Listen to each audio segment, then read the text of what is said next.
పేరు వర్మ, తిరుపతి మీటర్ రీడర్ని, ఏపీవీఎంఆర్ రాష్ట్ర కార్యదర్శిని. గత 20 ఏళ్ళుగా ఎస్పీడీసీఎల్ పరిధిలో మేము బిల్లింగ్ చేస్తున్నాం. కానీ మాకు జరగాల్సిన ఏ న్యాయం మాకు జరగడం లేదు. కాంట్రాక్టర్లు మమ్మల్ని దోచుకుంటూ ఉన్నారు. రే అనక పొగలనక రెవెన్యూ అంటే ఎలక్ట్రిసిటీ డిపార్ట్మెంట్కి మొదటి రెవెన్యూ తీసుకొని వచ్చే మొట్టమొదటి విభాగం మీటర్ రీడర్స్, వాళ్ళకి అన్యాయం చేస్తున్నారు. కాంట్రాక్టర్లు వాళ్ళు ఎంత సోపైనా వాళ్ళ స్వార్థం చూసుకొని మీటర్ రీడర్స్ని అన్యాయం చేసి వాళ్ళకి రావాల్సిన జీతాలు కానీ, ఈపీఎఫ్ ఈఎస్ఐ అమౌంట్లు కానీ, మరి ఏ ఇతరవంటి సౌకర్యాలు కల్పించడం లేదు. యాజమాన్యం ఇన్నాళ్ళకి హై క్యాడర్ విద్యానంద్ గారు మీటర్ రీడర్స్కి గాను ఖచ్చితంగా డైరెక్ట్ పేమెంట్ ఇవ్వండి అని చెప్పి విజయానంద్ గారు అమలు చేశాక ఈపీఎస్పీడీసీఎల్ ఆంధ్రప్రదేశ్ పరిధిలో 3 డిస్కామ్లు ఉన్నాయి. ఈపీఎస్పీడీసీఎల్, సిపిఎస్పీడీసీఎల్, ఎస్పీడీసీఎల్. అందులో ఒక డిస్కామ్కి మాత్రం డైరెక్ట్ పేమెంట్ ఇవ్వమని చెప్పి మిగతా 2 డిస్కామ్లలో ఒకటైన ఎస్పీడీసీఎల్కి మాత్రం అన్యాయం చేస్తున్నారు. ఇందుకు ఇక్కడున్న లోకల్గా ఉన్న కొంతమంది అధికారులు కాంట్రాక్టర్లతో కొమ్మక్కైపోయి మా జీవితాలు అన్యాయం చేస్తున్నారు. దయచేసి సీఎండీ గారు, రాష్ట్ర స్థాయిలో ప్రభుత్వం వీళ్ళందరూ మా సమస్యలు పరిష్కరించాలని కోరుతున్నాము. ఎందుకంటే రెవెన్యూ రావాల్సింది మొట్టమొదటిగా మాకు. మేము రేయనక పొగలనక కష్టపడుతున్నాం. మాకు రావాల్సిన న్యాయం మాకు జరగకపోతే మేము ఎవరికి చెప్పుకోవాలి? ప్రభుత్వం కొత్తగా వచ్చిందంటే ఇంతకుముందు కూడా తెలుసు ప్రభుత్వానికి మా సమస్యలన్నీ. పాత ప్రభుత్వంలో మాకు రూపాయి తగ్గించారు. కొత్త ప్రభుత్వంలో మాకు న్యాయం చేస్తుందంటే టెండర్లు కొత్తగా రిలీజ్ చేసి మా జీవితాలు అన్యాయం చేస్తున్నారు.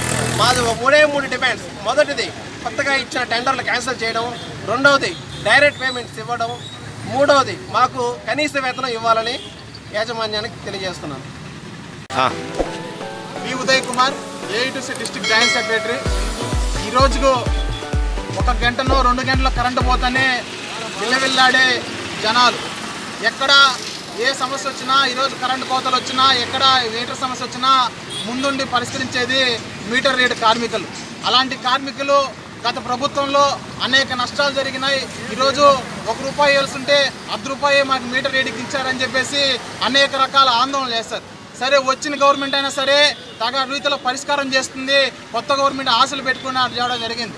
ఒక పక్క విజయానంద్ గారు ఈ విధంగా డైరెక్ట్ పేమెంట్ ఇవ్వాలని చెప్పేసి అన్ని జీవో పాస్ చేస్తే, ఇక్కడ ఈ రాష్ట్రంలో 3 ఎస్పీడీసీలు ఉంటే 2 ఎస్పీడీసీలు అమలు చేసి కేవలం ఎస్పీడీసీలు మాత్రం అమలు చేయమని చెప్పేసి కొత్తగా కాంట్రాక్ట్ టెండర్ ఇవ్వడం జరిగింది. ఆ టెండర్లు ఏముందంటే మేము డైరెక్ట్ పేమెంట్ చేయమని చెప్పేసి అలాగా ఈ విధంగా చెప్పడం జరిగింది. సో ఈరోజు మేము ఒకటే డిమాండ్ చేస్తున్నాం, ఏదైతే ఆ టెండర్ ఉందో టెండర్ వెంటనే రద్దు చేసి రీటెండర్ ఏర్పాటు చేయాలా. అలాగే సుప్రీంకోర్టు ఒక పక్క చెప్తుంది సమాన పనికి సమాన వేతనం ఇవ్వాలని చెప్పేసి. కానీ ఇంతవరకు ఇక్కడ మీటర్ రీడర్ కార్మికులకి కనీస వేతనం కూడా ఇవ్వడం లేదు. కావున ఈరోజు ఇక్కడ సమస్య పరిష్కారం కోసం నిరసన చేయడం జరుగుతుంది. ఈ నెల 20వ తేదీ పెద్ద ఎత్తున మీటర్ రీడర్ కార్మికులంతా ఈ జిల్లా వ్యాప్తంగా సమీకరించి ఇదే ఎస్పీడీసీఎల్ ఆఫీస్ పెద్ద ఎత్తున 20వ తేదీ మహాధర్నాకు పిలుపునిస్తున్నాం. ఆ ధర్నా లోపల మీరు కానీ ఈ కాంట్రాక్ట్ రద్దు చేస్తే సరిపోయింది, లేకపోతే 20వ తేదీ జరిగే ఈ మహాధర్నాకి దానికి బాధ్యులు ఎస్పీడీసీఎల్ వహించాల్సిందిగా మేము తెలియజేసుకుంటున్నాం.